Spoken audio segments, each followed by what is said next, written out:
Mr. Dharma, it's almost 3,000 crore project. It's 3 lakh square feet build-up area. ఈ ప్రాజెక్ట్లో shopping malls, multiplexes, IT park.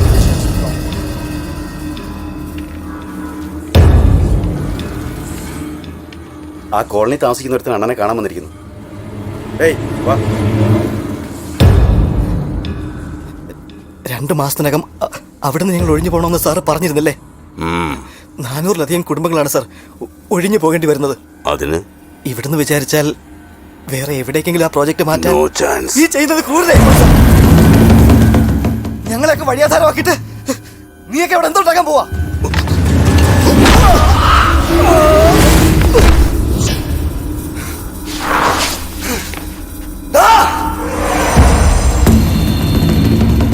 ഇന്ന് വരെ ഈ gate കിടന്ന് ഒരുത്തന്നെ ഇങ്ങോട്ട് വരാൻ ധൈര്യം ഉണ്ടായിട്ടില്ല. ഇന്ന് ഞാനിവിടെ വന്നു. നാളെ മറ്റൊരുത്തനായിരിക്കും ഇവിടേക്ക് വരുന്നത്. ഇനി 1000 പേര് നിന്നോട് ചോദിക്കാൻ ഇവിടെ വന്നിരിക്കും. അപ്പൊ നീയൊക്കെ എന്ത് ചെയ്യൂടാ?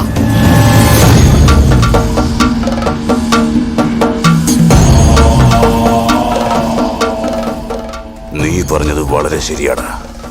ഒരുത്തന്റെ ശബ്ദം ഇന്ന് എനിക്കെതിരെ ഉയർന്നിട്ടുണ്ടെങ്കിൽ നാളെ മറ്റൊരുത്തന്റെ ശബ്ദം ഉയർന്നിരിക്കും. അത് സംഭവിച്ചുകൂടാ. മുരുക,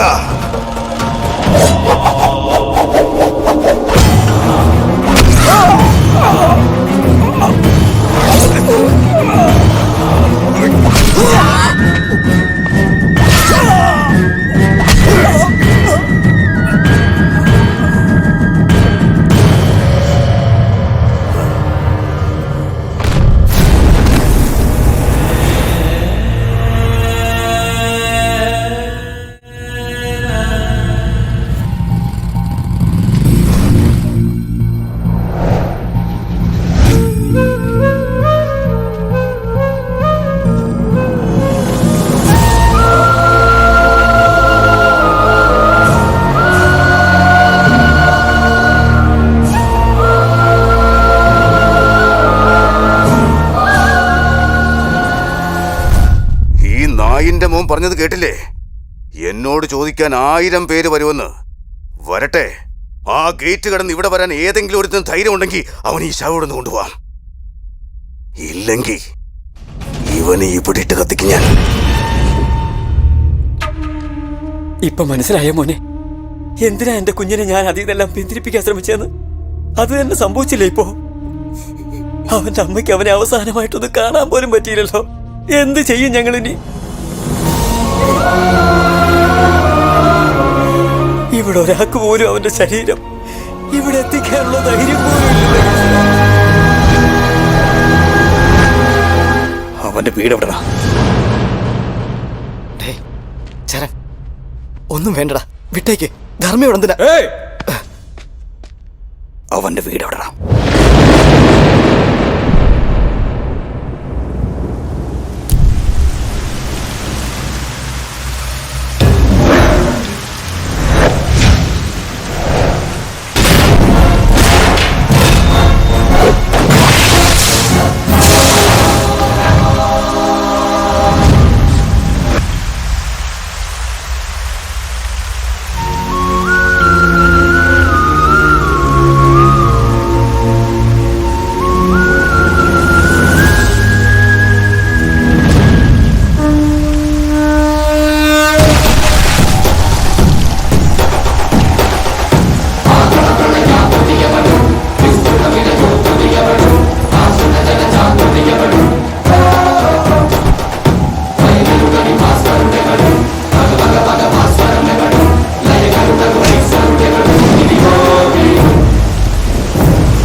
അവനെപ്പോലൊരു പാവത്തിനെ കൊന്നുകളഞ്ഞ നിനക്ക് വലിയ തെറ്റുപറ്റിപ്പോയി. ഇപ്പൊ ഇവിടെ ഈ നിമിഷം വരെ നീയും ഞാനും തമ്മിൽ യാതൊരു ബന്ധം ഉണ്ടായിരുന്നില്ല. എന്നാൽ ഇനി മുതൽ നിന്റെ ഓരോ പ്രവൃത്തികൾക്കുമുള്ള ശിക്ഷ ഞാൻ തരാൻ പോവാ.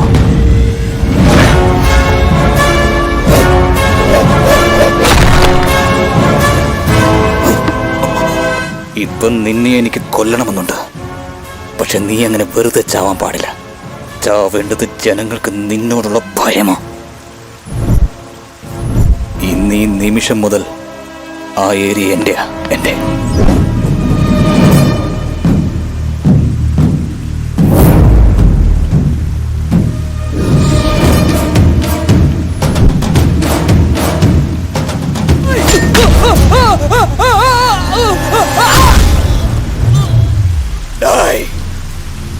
പാവപ്പെട്ട ജനങ്ങളുടെ മുന്നിലിട്ട് പേപ്പട്ടിയെ പോലെ നിന്നെ തല്ലിക്കൊല്ലുന്നത് കാണാൻ പോലുള്ള ഭാഗ്യം നിന്റെ ഈ കാവൽ നായ്ക്കൾക്കുണ്ടാവില്ലടാ.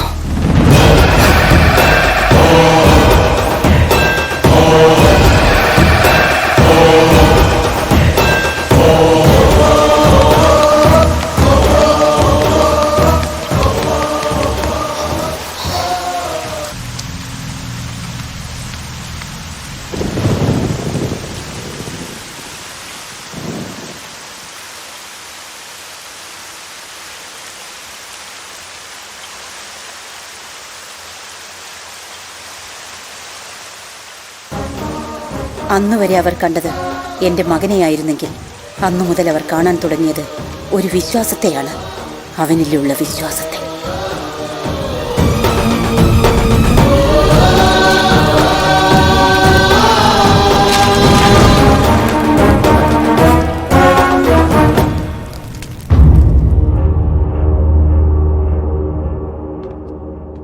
അണ്ണാ, നമ്മൾ ഒപ്പിടാൻ നൽകിയ പേപ്പറുകളെല്ലാം അവർ കത്തിച്ചു കളഞ്ഞു. ആ ഏരിയയിലുള്ളവർക്കെല്ലാം അവനെ ഭയങ്കര വിശ്വാസമാണ്. അവൻ എന്തുണ്ടാക്കുന്ന എന്നാ ഉണ്ടാക്കട്ടെ. ഈ കാണുന്നതെല്ലാം ഞാൻ ഒറ്റയ്ക്കുണ്ടാക്കിയതാ. ഈ കാണുന്ന സാമ്രാജ്യങ്ങളെല്ലാം എനിക്ക് നേടാമെങ്കിൽ ഇതും എങ്ങനെ കൈകാര്യം ചെയ്യണമെന്ന് എനിക്കറിയാം. ഒരുത്തന്റെ ഒരു ഔദാര്യം വേണ്ട എനിക്ക്. ഇന്നൊരുത്തൻ വന്നിരിക്കുന്നു എന്നെ ചേരയ്ക്കുമെന്നും പറഞ്ഞു. അണ്ണാ, അവനെ ഇങ്ങ് വിട്ടേക്ക്, ഞാൻ നോയിക്കോളാം. മോന്ത കണ്ടല്ലോ, ഇപ്പൊ ഒരു സൈഡ് മാത്രമല്ലേ പറഞ്ഞു പോയിരിക്കുന്നേ. ഒരു പ്രാവശ്യം കൂടെ അവന്റെ മുമ്പിൽ ചെന്ന് ചാടിയാ നിനക്ക് ചീ വെക്കാനേ ഈ തലയുണ്ടാവില്ല. ധർമ്മ, അവൻ നിസാരക്കാരനല്ല. ഭയമെന്തെന്ന് ഇതുവരെ അവൻ അറിഞ്ഞിട്ടില്ല. ആര് പറഞ്ഞാൽ അവൻ കേൾക്കുമോ? അവര് തന്നെ അവനെ പറഞ്ഞ് മനസ്സിലാക്കണം പേടിയെന്തെന്ന്.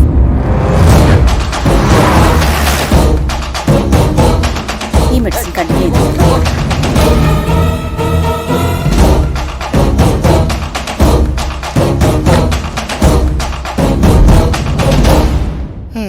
കണ്ടിട്ട് ഒന്നിനും ഒരു കുറവും കാണുന്നില്ലല്ലോ. ഇത്രയൊക്കെ ഉണ്ടായിട്ടും ധർമ്മയുടെ എന്തിനാ ചെറുക്കൻ ആവശ്യമില്ലാത്ത പണിക്ക് പോണേ? തന്തയാണെങ്കിൽ നേരത്തെ അങ്ങ് പോയി. ചെറുക്കൻ ഒരുത്തനുള്ളത് തള്ളയ്ക്ക് വായ്ക്കരിയിടാനെങ്കിലും വേണ്ടേ? ഇനിയിപ്പോൾ അവനങ്ങ് തട്ടിപ്പോയാലേ ആര് വായ്ക്കരിയിടും? അതുകൊണ്ട് പറഞ്ഞേക്കവനോട് ആവശ്യമില്ലാത്ത പണിക്ക് പോണ്ടാന്ന്. ചെറുപ്പത്തിൽ സ്കൂളിൽ അവന്റെ കുസൃതി തരങ്ങൾ കൂടുമ്പോൾ ടീച്ചർ അവനെ പറ്റി പല പല കംപ്ലൈന്റുകളുമായിട്ട് എൻ്റെ അടുത്തേക്ക് വന്നിട്ടുണ്ട് ഇതുപോലെ. അപ്പോ അവനെപ്പറ്റി ചെറിയൊരു ഭയം നിങ്ങൾക്കും തോന്നിയല്ലേ? നീ ഞൊട്ടു. അവൻ പറഞ്ഞാൽ അതുപോലെ ചെയ്തിരിക്കും. അവൻ എന്താ നിങ്ങളോട് പറഞ്ഞിരിക്കുന്നതെന്ന് അറിയില്ല. കഴിയുമെങ്കിൽ രക്ഷപ്പെടാൻ നോക്ക്, വാശി കാണിക്കാതെ. ഒരു കെട്ടിയവും പോലും നിന്നെപ്പോലെ തന്തയില്ലാത്തവന്മാർ പറയും കെട്ടിയോൻ ചത്തുപോയി എന്നൊക്കെ. പക്ഷെ അദ്ദേഹം മരിക്കുന്നതിന് മുമ്പ് എനിക്ക് അസലൊരു ആൺകുട്ടിയെ തന്നിട്ട് പോയി. ഇറങ്ങിവിടുന്നു. അതെ, പോകാം നമുക്ക്. ഡോക്ടർ, സാറിന് BP അല്പം കൂടുതലാ. ടാബ്ലറ്റ് കൊടുത്തിട്ട് വിട്ടാൽ മതി.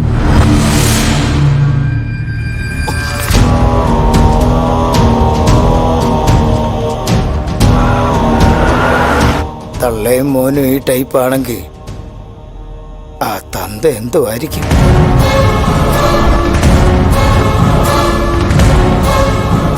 ധർമ്മ, നമ്മൾ പേടിക്കണം. അവനെ എത്രയും പെട്ടെന്ന് മരിക്കാനുള്ള വഴി ആലോചിക്കണം.